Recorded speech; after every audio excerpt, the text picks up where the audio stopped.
Now, I know some of us are really not good at fertilizing or getting on a schedule to fertilize our plants.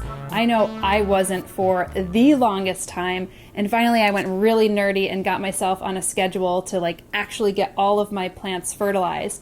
Now, I don't do any kind of fertilizing in winter, but as soon as spring hits through fall, you're going to want to fertilize your plants. And sometimes this is on a weekly basis, sometimes bi-weekly, and sometimes it's going to be monthly or maybe even quarterly, depending on the plant. But the big thing is that if you don't fertilize the plant, it's not going to get a lot of the macro and micronutrients that it needs in order to thrive. When we think about plants in the outside environment, now there's a lot of things happening within the soil system. They have earthworms and they have microbes and they have lots of beneficial bacteria and fungus, and of course they have leaves falling down and deteriorating and becoming part of the soil, and that is a lot of great nutrients that are getting up into the plant's system. But of course, when we're talking about indoor plants, you're talking about plants in pots or closed containers, and they're not getting all of that benefit. And especially when leaves fall to the soil surface, we usually pick them up because that can also cause disease in plants, especially within a contained system. So that's part of the reason why we actually have to fertilize our plants. Now, Espoma actually hooked me up with this amazing organic indoor product. So for those of you who don't want to use synthetic fertilizers, this is a perfect solution for any kind of indoor organic gardener, because you'll see that on the back of it, it's actually made from materials like kelp, hydrolyzed manure, and bone meal, and a number of others.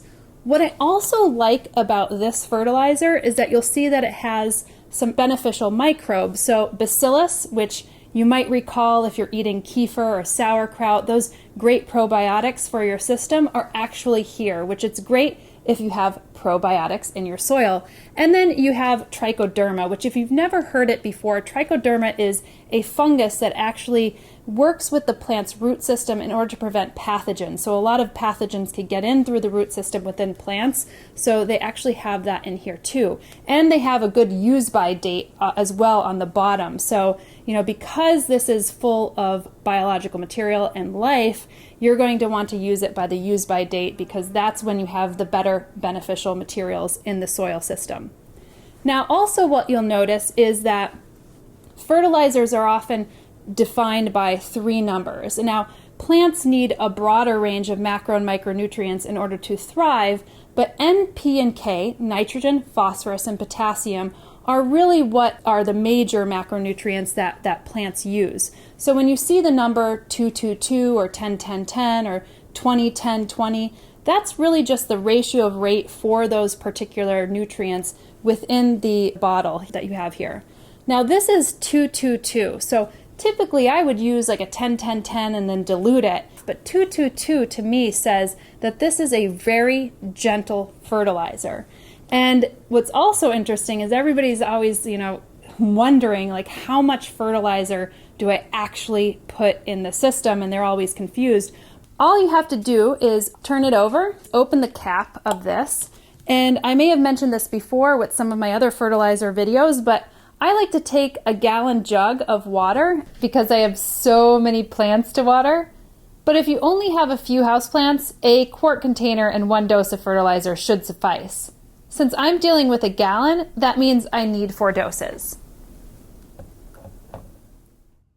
There you go. And what I'll do is shake this up.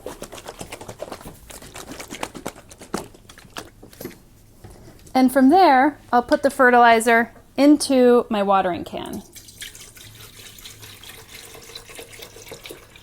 And I'm only doing this right now because I actually don't know how much water is held in my watering can. So this is a very good way in order to be able to measure it out, so you know that you're not putting too much fertilizer, because you know exactly what's in a gallon container.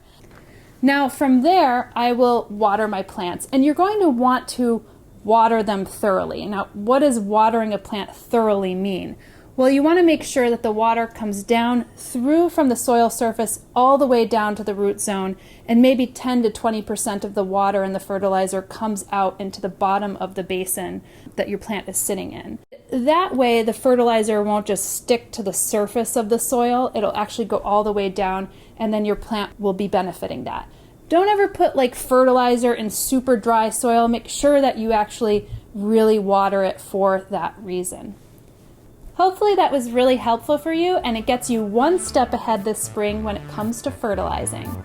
And of course, if you want to follow along, you could do so here or on my Instagram at Homestead Brooklyn and on my blog at homesteadbrooklyn.com. Bye!